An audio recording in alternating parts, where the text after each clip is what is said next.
वार्षिक सम्मेलन होने के बाद प्रथम इस साल के प्रथम गोष्ठी जो हो रहे हैं वो हमारे भाई जी के रामचरितमानस गोष्ठी में हम राम जी के चरित्र का गुणगान करते हैं। क्यों?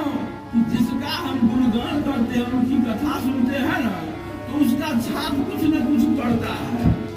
और होता क्या है, जब हम रामायण गोष्ठी में आएंगे तो हमको लज्जा भी होगी, ये गलत काम करेंगे, गलत को क्या कहेंगे। अरे गोष्ठी में जाते हैं, प्रवचन कहते हैं, ये काम देखिए ना क्या कर रहे हैं, तो लाज लज्जा से भी आप सुधर जाइएगा। इसलिए आने में कोई दिक्कत नहीं है, इसलिए कि अरे जन्म जन्म से आपने बहुत बार मानव से रहित कितने जन्म आप बिताए, भोग से कभी आपकी तृप्ति नहीं हुई और भोग जीवन नहीं है। मनुष्य का जीवन भोग जीवन नहीं है। ये क्या है? भगवान की भक्ति की यह योनि है। लेकिन आप जो भैंसा, गाय, बछड़ा, जितना चराचर में जीव है जो कि भोग करता है, उसको उसी लिए जन्म होता है। लेकिन मनुष्य को होता है, भगवान कहे कि संसार को बना दिया मैंने, लेकिन मेरे महिमा को जानेगा कौन? तो हमारी महिमा को जानने के लिए भगवान ने इंसान को बनाया, मनुष्य को बनाया और उसमें वह पद दिया। क्या? एडवांस टेक्नोलॉजी, जो आज कहते हैं ना सुपर कंप्यूटर, वो सब सुपर कंप्यूटर माइंड दे दिए आदमी को। क्या आपके माइंड के बराबर दूसरा कोई जीव है? नहीं, वो होता था आप उसके अधीन होते। लेकिन मनुष्य जो है, बाघ को भी, हाथी को भी, संसार में सभी जीवों को बस में किए हुए हैं। और राम जी क्या किए हैं? राम जी समूचे संसार को बस में किए हैं। और राम जी को कौन बस में किए हैं? हनुमान जी बस में किए हुए हैं। बोलिए हनुमंत लाल जी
जो परम तत्व है उस भोला हुआ सोचे रे हमको सबको आशीर्वाद देना ही पड़ेगा, हम किससे ले, हमारा को कोई प्रणाम करने वाला चाहिए ना, हमारा गार्जियन कौन होगा।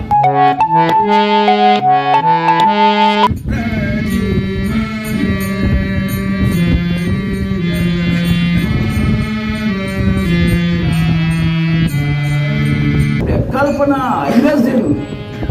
इमेजिन कहते हैं ना, जैसे किसी इंजीनियर को बुलाइए, कहेगा देखिए ये जमीन है, इसमें हमको शीशा का ही 10 तल्ला मकान बनाना है, उसमें दूसरा कुछ नहीं लगेगा, बताइए कैसे होगा। वो इंजीनियर का है टेक्नोलॉजी वाला, शीशा का ही महल बना देगा, सब कुछ शीशा लगा देगा। तो ये उसके दिमाग में वह सोचता है, कहीं देखा नहीं है लेकिन फिर भी सोचता है, इमेजिन करता है कल्पना से। तो वही हनुमान जी के भोला बाबा क्या किए, हम किसको प्रणाम करें, भोला बाबा तुरंत क्या किए,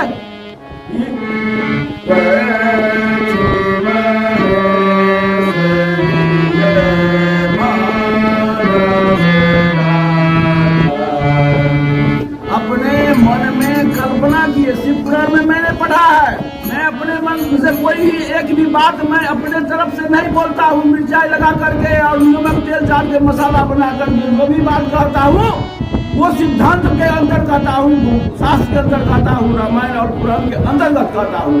तो शिव जी ने क्या किए कि भगवान की कल्पना की और उस कल्पना में वह भगवान के लिए परम धाम बनाए। वही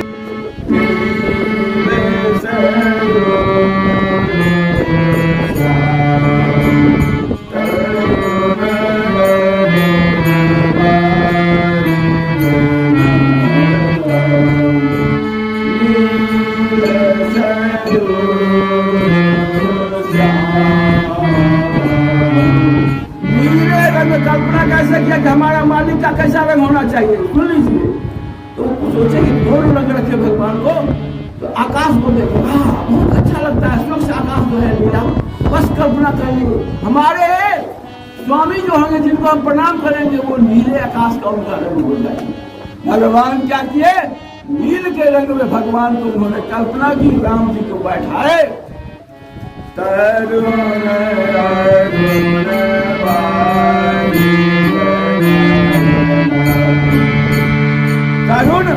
अरुण, अरुण कहते हैं सूर्य भगवान को, जान लीजिए। और तरुण मानेंगे सवेरे में जो सबसे पहले जो चक्का भगवान की दिखाई देती है ना, वही हुआ तरुण। माने तरुणावस्था जब आती तो बालकाल की चर्चा नहीं रहती है, तो वो मैंने पहले सूर्योदय का अरुण तरुण हुए और उनका रंग है अरुण लाल। तरुण अरुण वारिज नयना, और देखिए आँख कैसा काला है, नहीं भगवान का जो आँख है ना वो काला नहीं है, वो क्या है, नीला रंग है। और काला जो मेघ लगता है कभी कभी सावन भादों में एकदम काला घाट, बहुत काला भी नहीं और उजला भी नहीं, वो कहते हैं बारिश। बारिश किसे कहते हैं, बादल को नाम है बारिश, बारिश माने बादल। बारिश के तरह उनका नयन है और उसके चारों ओर जो है तो उनका जो आंख है वो लाल, सूर्य भगवान के जैसे लाल में इतने सुंदर लगते हैं भगवान। जो भगवान को ऐसे लोग को ध्यान करेंगे उन्हें उसका आनंद मिलेगा। हम कहेंगे ऐसे सुंदर लगते हैं, जितना कहे आम मालदा का कैसा लगता है खाने के लिए, किसी का भी कोई दुनिया में कोई कह सकता है कि ऐसा मालदा का स्वाद है, वो कहेगा कि भाई खा लो तब पता चलेगा, ये कहने की बात नहीं है। ऐसे भगवान की रचना करके उनका स्वरूप को बना करके शास्त्रों बाण उनका उन्होंने पूजा की। अब कहे कि हे मालिक आप आज से हमारे इष्ट हैं, तो आप हमारे गार्जियन हैं, आपका आशीर्वाद चाहिए। भगवान का था शुरू कर दिए, वही परमात्मा जो खुद है वो शिव जी बन गए, राम और अपना मालिक बना लिए। और वही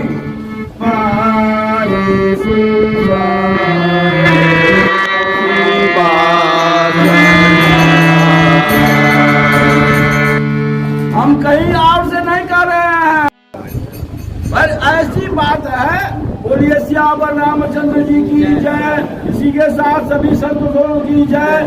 ग्राम बस्ती की जय, भारत माता की जय, सनातन धर्म की जय, राम जन्मभूमि की जय, हनुमानगढ़ी की जय। बोलिए हर हर महादेव। जय जय हो। जय जय सीताराम। प्रिय भाइयों एवं बहनों, आप लोगों का बहुत बहुत धन्यवाद। आप यहाँ इस चैनल को सब्सक्राइब कर हमें कृतार्थ करेंगे। सब्सक्राइब करने में कोई शुल्क नहीं लगता है और कथा सुनने के पश्चात दक्षिणा देना धर्म के अनुकूल होता है, अतः आप सब्सक्राइब करना न भूलेंगे। ईश्वर की कृपा आप सारे मित्रों के ऊपर बनी रहे। जय जय सीताराम, जय कृष्ण। अगले प्रोग्राम में फिर हम उपस्थित हो रहे हैं। धन्यवाद। Thank you very very much all my dear friends and brothers and all my people.